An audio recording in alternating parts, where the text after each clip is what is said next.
basketball player for the NBA and take over my dad's business. Yeah? Why do you want to be a basketball player for the NBA? Because I love basketball and it looks fun. I want to be a princess. Why do you want to be a princess? Because they are pretty. Okay, Ethan, what do you want to be when you grow up? No. Astronaut. Yeah, you want to be an astronaut? Why do you want to be an astronaut? Because I love space. You like space? Hey, Annie, what do you want to be when you grow up? A teacher. A teacher? Why do you want to be a teacher? Because I really like school and I love reading. What do you want to be when you grow up? I want to start to play. You want to be a soccer player? Yeah? Why do you want to be a soccer player? Because I like to hit the ball in the net. Yeah? Make stories. Score points. Kelsey, what do you want to be when you grow up? A nurse. Why do you want to be a nurse? Because I want to take care of babies. We spend nearly half of our life working. How often do we have a chance to unplug from our daily regimen of earning an honest living? How many of us feel consumed, backed up, like every day we lose a small piece of our dreams, or a piece of who we are, living paycheck to paycheck? The purpose behind the making of this DVD is to offer some possible answers to some very meaningful questions. As in athletics, have you ever asked yourself, at this stage of my life, how many timeouts do I have left? This documentary, or Short Timeout, was created to empower you to live a more meaningful life between the lines. I actually took a film crew with me and went on a stretch and interviewed people like you and me who earn an honest living. This is interesting. Enjoy. I must say I was more than a little nervous, bringing a few cameras to randomly interview the working class. I warn you, parts of the journey are bumpy and a little uphill. Let's go to the hard-working people that work on a time clock, hours for dollars. What were you making per hour? I went from $6.50 and I got a raise up to, I think right now I make $10.25. $10.25 an hour. Awesome. What are the things you like about your job? I like interacting with customers. I started at 9 an hour. Okay. And now I make 10 an hour. So Melissa, what do you do here in the office? I'm the receptionist and I answer phones. I go to work on a typewriter. If you don't mind me asking, do you work salary or time clock? Time clock. Time clock. Do you mind sharing about what you started at? What I start at or what I'm still at? I'm just at 8:50 right now. Maybe what are some of the challenges that you don't like about a time clock per se? If you wake up late or if you're sick, if you're on vacation, whatever, and you don't have vacation, you don't get paid for any of it. In order for us to provide the possible solutions, it is critical that we go into a variety of working trenches to uncover the reality of a payday. After our visit to the time clock, next we interviewed corporate employees on salary to get inside and look what climbing the corporate ladder feels like. Say some of the challenges would be in working in just a general corporate environment. You know, there are always different personalities that you have to balance. Politics, total politics. Okay, how about going to salary? Did you find that you worked more hours or less hours? More. Yeah, now that there's a price tag on you. Yeah. So you work more hours. What are the things you like, however, about being on a salary? Versus a time clock, maybe? I don't know. If I have vacation planned, I'm still getting paid while I'm gone. I can hear the echoing of the little old man at the grocery store today. 40 minutes to work, 40 hours a week, 40 plus years with little or no social security, questionable health, and bills to pay. One of the observations I made in this interview process was the difference between survival and passion. The passion barometer hardly moved during the course of these interviews.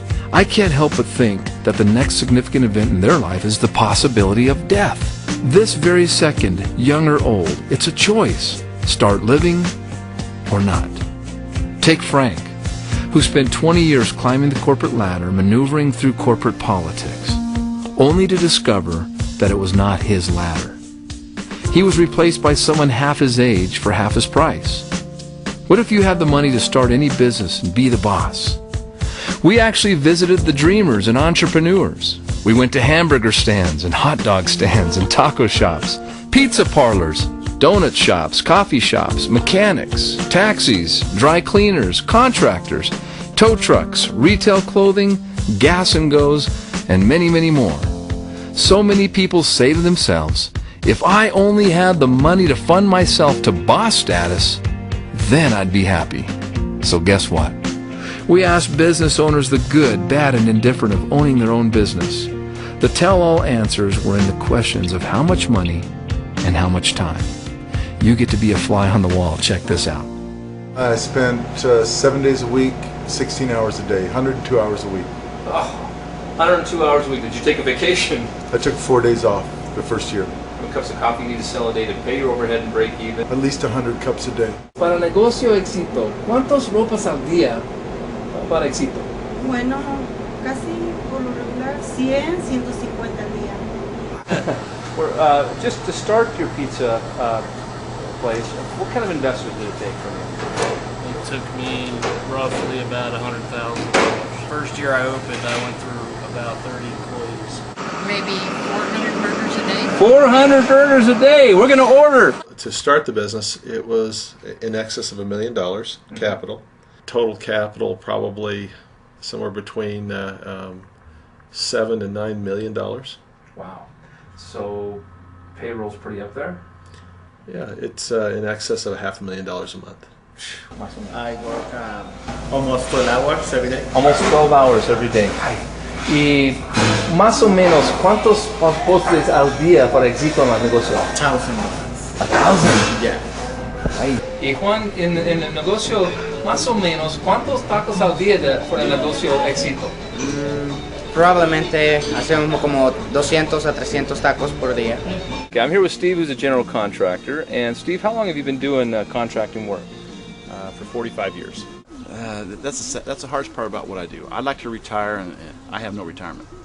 There is nothing there. I mean, Social Security is not even going to be there when I retire. Now that we've defined hourly, salary, and owning your own business, or 40/40 hindsight, instead of looking hindsight, let's have foresight. Let's discuss what we call residual eyes. So what is the difference between 40/40 hindsight and residual eyes?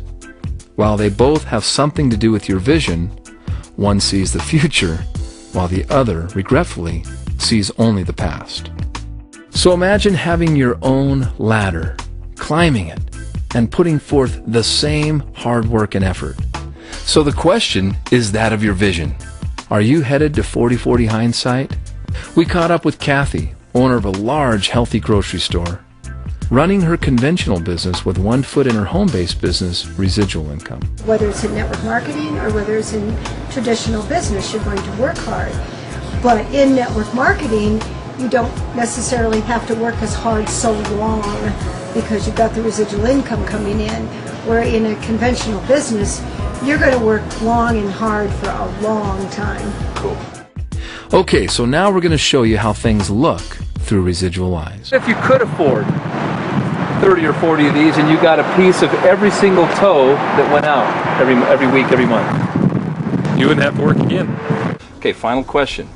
What if today you could make a commission off of every one of their jobs? How would you be today? How well? How would you be wealthy?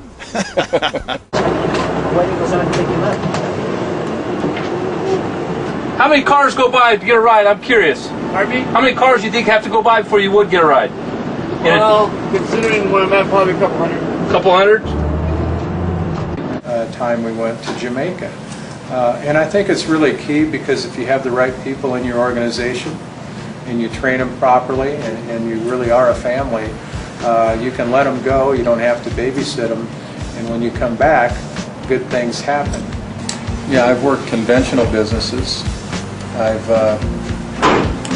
owned my own businesses for over 35 years, and after being in network marketing, and there's no way I could go back to what I've done previously. I'm unemployable. I'm unemployable. I'm unemployable.